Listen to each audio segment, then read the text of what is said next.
दोस्तों इस वीडियो में हम बात करेंगे सामाजिक विकास। प्रीवियस वीडियो में हमने भाषा विकास पे बात किया था, है ना। जो हमारा बाल विकास के जो आयाम है ना, विकास के जो आयाम है उस पे हम बात कर रहे हैं।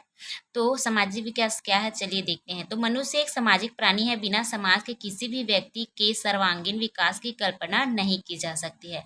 समाजीकरण केवल कौशल क्षमता प्राप्त करना, अनुकरण करना ही नहीं है, अपितु इसके माध्यम से व्यक्ति जीवन से संबंधित विभिन्न प्रकार के व्यवहार को भी सीखता है। तो जो समाजीकरण है दोस्तों, वो उससे जो व्यक्ति है वो विभिन्न प्रकार के व्यवहार को सीखता है ना, नैतिकता को सीखता है और समाज में किस तरीके से उनको लोगों के साथ व्यवहार करना है उसको सीखता है। रॉस जी क्या कहते हैं, देखते हैं। तो समाजीकरण सहयोग करने वाले व्यक्तियों में हम भावना का विकास करता है और उनमें एक साथ कार्य करने की इच्छा तथा क्षमता का विकास करता है। अगर पूछ दिया जाए, है ना, ये स्टेटमेंट किसका है, तो किसका है, रॉस का है। उन्होंने कहा है कि जो समाजीकरण है दोस्तों, वो सहयोग करने वाले व्यक्तियों में हम की भावना को क्या करता है, विकसित करता है। चलिए देखते हैं सामाजिक विकास से संबंधित कुछ सिद्धांत है। तो उसमें पहला है हमारा स्वदर्पण का सिद्धांत। इसको कूले ने दिया था, है ना। इसके प्रतिपादक कौन है अगर पूछ दिया जाए तो कूले हैं। इसके अनुसार समाजीकरण सामाजिक अंतःक्रिया पर आधारित होता है। तो कूले के अनुसार जो सामाजिक जो अध्ययन है यानी कि समाजीकरण है ना, वो किस पे निर्भर करता है, सामाजिक अंतःक्रिया पर निर्भर करता है। समाज तथा अन्य बाहरी लोगों के संपर्क में आने से बालकों में स्वधारण यानी कि स्वयं के बारे में सोचना विकसित होता है। कूले के समाजीकरण के प्राथमिक समूह में परिवार, आसपास का वातावरण एवं खेल समूह इत्यादि मानव स्वभाव को विकसित करने की प्रथम क्या है, पाठशाला है। तो ये किसने कहा है, कूले ने कहा है। ये तो था हमारा कूले के द्वारा दिया गया स्वदर्पण का सिद्धांत। अब देखते हैं, अब है हमारा मैं या मुझे का सिद्धांत, जिसको मीड महोदय ने दिया था। इनके अनुसार हम समाज में अपनी भूमिका निर्वाह करते हैं। बालकों में धीरे धीरे यह अवधारणा विकसित होने लगती है कि उसकी बातों तथा व्यवहारों का अन्य व्यक्तियों पर कैसा प्रभाव पड़ता है। इसके माध्यम से बालकों में मैं की भावना विकसित होती है एवं उनका समाजीकरण तीव्र गति से प्रारंभ हो जाता है। इस प्रकार से उसमें मुझे की भावना का विकास होने लगता है। देखिए, तो जो मीड महोदय है ना, उनका क्या सिद्धांत है, मैं या मुझे का सिद्धांत। तो जो बच्चा होता है ना, जब धीरे धीरे उनके अंदर, बालकों के अंदर, है ना, समाज में अपनी जो भूमिका है उसको निर्वाह करते हैं, तो उनके अंदर एक अवधारणा विकसित होने लगती है ना, जिससे वह मैं या मुझे जो भावना है ना, उसकी भावना भी विकसित होने लगती है धीरे धीरे। अगर बच्चा समाज में है तो लोगों से बातचीत करेगा, है ना, या फिर लोगों से मिलेगा जुलेगा, तो वो अपने आप को भी थोड़ा से समझने लगेगा, जिसके थ्रू उनके अंदर मैं या मुझे का जो सिद्धांत है या फिर मैं या मुझे की जो भावना है वो विकसित होती है। अब है सामूहिक प्रतिनिधित्व का सिद्धांत। इसको दार्शनिक दुर्खिम ने दिया था।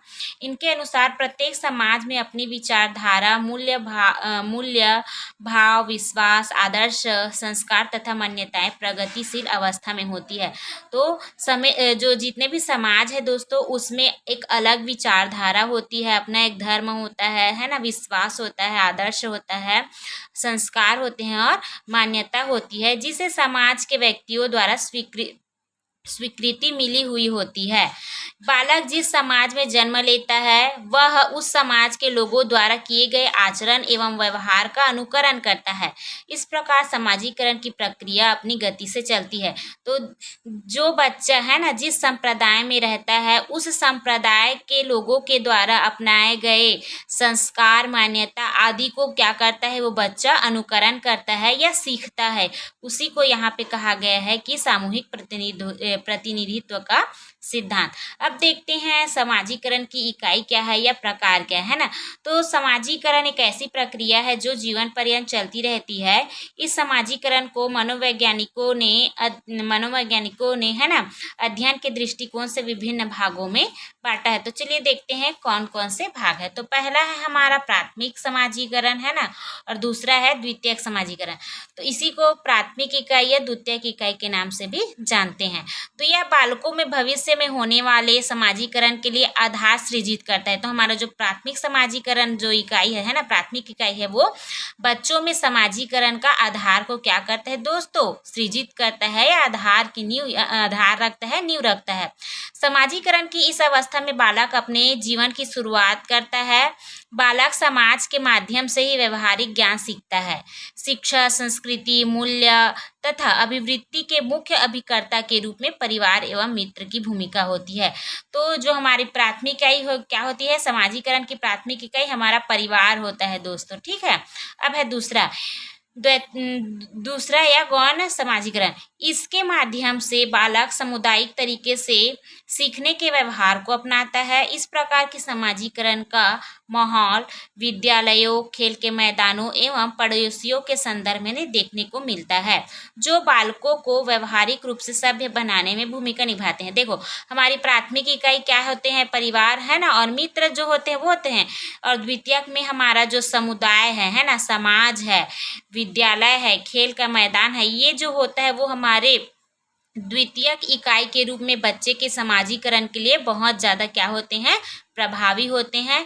जैसे कि समाज में बच्चा उठता बैठता है, लोगों से मिलता जुलता है, तो वो एक प्रकार से अपने आप को सामाजिक प्राणी के रूप में रखता है और अपने से बड़ों, अपने से छोटों है ना, उनसे कैसे बात करना है, उनके साथ कैसा व्यवहार करना है इत्यादि को सीखता है। विद्यालय में भी बच्चा जो होता है वो सही गलत है ना, नैतिक मूल्य आदि सीखता है। खेल के मैदान में भी बच्चे का समाजीकरण होता है। अब देखते हैं समाजीकरण के चरण। तो समाजीकरण के चरण में पहला है पूर्व बाल्यावस्था, प्राथमिक चरण। द्वितीय चरण है उत्तर बाल्यावस्था और तृतीय चरण है किशोरावस्था, ठीक है दोस्तों। तो हमारा पूर्व बाल्यावस्था की बात करें तो कौन सा ईयर आएगा, और उत्तर बाल्यावस्था और किशोरावस्था। तो मेनली हम लोग जो 6 से 12 वर्ष है ना, उसको हम किस में देखते हैं, बाल्यावस्था में देखते हैं।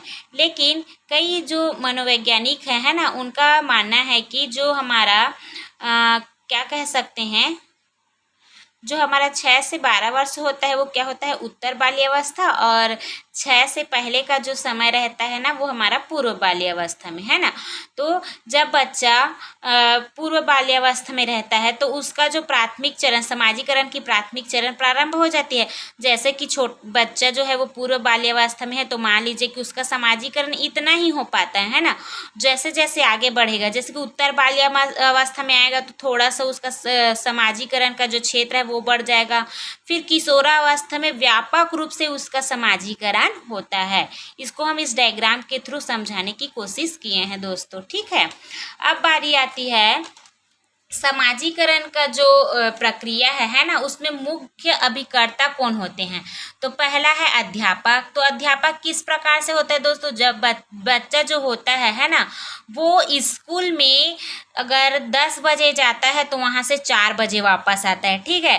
टोटल वो 6 घंटा जो है, 5-6 घंटा स्कूल में रहता है। तो वह अपने अध्यापक के माध्यम से विभिन्न प्रकार के सही गलत है ना, आदर्श है, अनुशासन है, उसको सीखता है, जिसके थ्रू उनके अंतर समाजीकरण की क्रिया होती है। परिवार और अभिभावक किस प्रकार बच्चे के समाजीकरण के लिए उत्तरदायी है।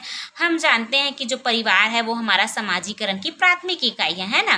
तो जब बच्चा परिवार में रहता है, अगर जो बच्चा है वो अगर एकल परिवार में है ना, और संयुक्त परिवार, तो जो बच्चा संयुक्त परिवार में रहता है उसमें समाजीकरण ज़्यादा होता है एकल परिवार की तुलना में।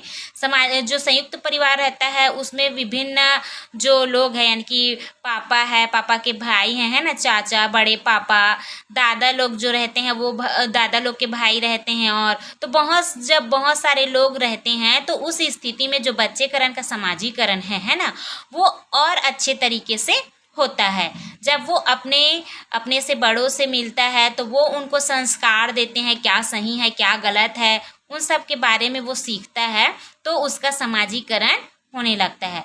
मित्र समूह, तो मित्र समूह किस प्रकार से, तो मित्र समूह यानी कि देखो, अगर जो बच्चा है वो ऐसे मित्र समूह में रहता है जहाँ विभिन्न धर्म संप्रदाय या फिर विभिन्न क्या कह सकते हैं जाति के लोग रहते हैं, अलग अलग राज्य के लोग रहते हैं, तो उस स्थिति में वो जो बच्चा होता है उसको अलग अलग जाति संप्रदाय के संस्कृति और उनके जो रहन सहन वेशभूषा सभ्यता है उसको सीखने का मौका मिलता है, और उनका जो समाजीकरण का क्षेत्र जो रहता है वो व्यापक होने लगता है। तो ये भी हमारे लिए बहुत इम्पोर्टेंट है। खेल, जब बच्चा खेल खेलता है ना, तो खेल में भी विभिन्न प्रकार के क्या होते हैं दोस्तों, नियम रहते हैं, अनुशासन रहते हैं, है ना।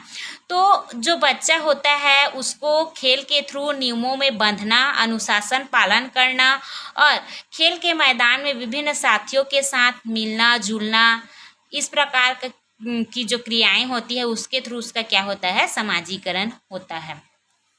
समाजीकरण को प्रभावित करने वाले कुछ कारक है ना, जिसके थ्रू समाजीकरण जो है वो अच्छे से नहीं हो पाता है। पहला है पालन पोषण, तो बच्चे को निश्चित क्या कह सकते हैं, भोज्य जैसे कि कोई पालन पोषण कर है तो बच्चे का क्या करेगा, उसका उचित आहार का ध्यान रखेगा, उसके स्वास्थ्य का ध्यान रखेगा।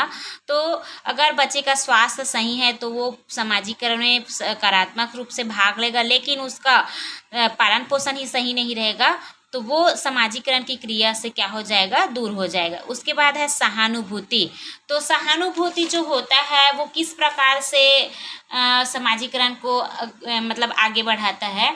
तो पालन पोषण की भांति जो सहानुभूति जो होता है दोस्तों, वो बालक के समाजीकरण में गहरा प्रभाव डालता है। इसका कारण है कि सहानुभूति के द्वारा बालक में अपनत्व की जो भावना है वो विकसित होती है ना, जिसके थ्रू वो एक दूसरे में भेदभाव करना सीख जाता है। वह उस व्यक्ति को अधिक प्यार करने लगता है जो या फिर जिसका व्यवहार उसके प्रति सहानुभूति, मतलब जो बच्चा होता है वो जो उनके प्रति सहानुभूति दिखाता है उसको ज़्यादा प्यार करने लगता है। ठीक है दोस्तों। अब है सामाजिक शिक्षा, तो जो सामाजिक शिक्षा है उसका अर्थ है कि बच्चे जो क्या कह सकते हैं हम, सामाजिक शिक्षा का आरंभ परिवार में ही हो जाता है ना, जहाँ बच्चा माता पिता भाई बहन और अन्य सदस्यों के साथ रहता है ना, रहन सहन खान पान आदि के बारे में वो सीखता है। तो ये भी बहुत ज़्यादा इम्पोर्टेंट है समाजीकरण। पुरस्कार और दंड, तो बच्चे को अगर पुरस्कार मिलता है तो वो सकारात्मक रूप से भाग लेता है ना, और उसका समाजीकरण आगे बढ़ता है। लेकिन अगर उसको दंड मिलता है तो उसको उसका जो मन मस्तिष्क है उसमें एक छाप छूट जाता है कि मैं उसके लायक नहीं हूँ, इस प्रकार का। तो वो उस स्थिति में उसका जो समाजीकरण है वो अवरुद्ध हो जाता है। उसके बाद है वंशानुक्रम, तो वंशानुक्रम जो है वो कुछ मतलब कई बार क्या होता है कि जो बड़े परिवार के लोग रहते हैं ना, अब वंशानुक्रम की बात करते हैं, तो जो वंशानुक्रम है वो क्या है, हमारा मूल स्वभाव है, संवेग है, सहज क्रिया है या फिर क्षमता है। ये सब क्या है, हमारे अनुवांशिक गुण होते हैं जो हमें अपने पूर्वजों से मिलते हैं। इसके अतिरिक्त उसमें मतलब क्या होता है, अनुकरण एवं सहानुभूति जैसे गुणों को भी वंशानुक्रम की प्रमुख भूमिका होती है।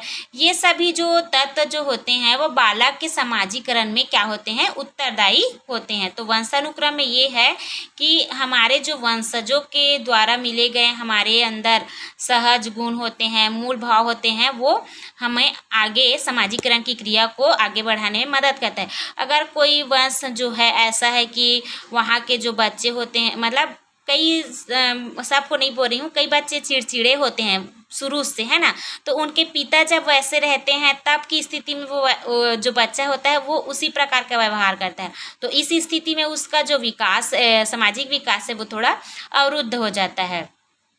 परिवार और आस पड़ोस किस प्रकार उत्तरदायी है उसको आप सब प्रीवियस में देख चुके हैं। स्कूल है, स्कूल में तो बच्चे का समाजीकरण अलग अलग मित्र समूह हैं उनसे मिलता है ना, तो होता है, साथी है, समुदाय है और धर्म है। ठीक है दोस्तों, ये है समाजीकरण को प्रभावित करने का कारण।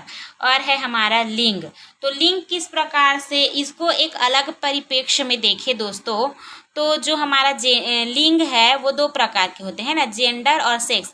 तो जो जेंडर होता है वो सामान्य अवधारणा होता है, लेकिन जो सेक्स होता है वो जैविक अवधारणा होता है ना, लाइक मेल है और फीमेल है। तो हमारा जेंडर जो रहता है उसको दो तरीके से देखा जाता है, एक होता है जेंडर स्टीरियोटाइप और एक होता है जेंडर वाइज। जेंडर स्टीरियोटाइप यानी कि लैंगिक रूढ़िवादी, जो चीज़ें पहले से चली आ रही है उसी को मानना ही क्या है, हमारा लैंगिक रूढ़िवादी में आता है। जैसे कि महिला खाना बनाएगी तो मतलब वो खाना ही बनाएगी, घर के बाहर जाके वो काम नहीं करेगी, ऐसा मानना रहता है। पुरुष जो होते हैं उनको बाहरी कामों में ही ज़्यादा देखा जाता है, मतलब पुरुष जो होते हैं वो घर के बाहर काम करेंगे और महिला घर में रहेगी, ये वाला है हमारा क्या है, रूढ़िवादी। और जेंडर वाइज में क्या होता है, जो मेल और फीमेल है उसको उनके मतलब क्या कह सकते हैं, जेंडर के अकॉर्डिंग वर्क देते हैं। लड़की जो होती है उसको मोस्टली मेहंदी बनाना, रंगोली बनाना, इस टाइप का काम दिया जाता है अगर स्कूल के परिप्रेक्ष्य में देखें तो। और जो बॉयज़ होते हैं उनको जो हैवी काम रहता है सजावट वगैरह का उसको दे देते हैं, या फिर गेम वगैरह होता है ना, तो गर्ल्स लोग को मेहंदी रंगोली कंपटीशन में रखा जाता है, बॉयज़ को क्रिकेट फुटबॉल में रखा जाता है। तो ये सब हमारे क्या है, लिंग से संबंधित और जेंडर से संबंधित क्या है, पक्षपात है। ये भी हमारे समाजीकरण के लिए, समाजीकरण को क्या करता है, प्रभावित करता है दोस्तों। तो इस प्रकार से हमने देखा समाजीकरण के बारे में, है ना, और समाजीकरण क्या है। अब हम मिलते हैं नेक्स्ट वीडियो में जहां हम अलग जो टॉपिक है उस पर चर्चा करेंगे। तो मिलते हैं नेक्स्ट वीडियो में।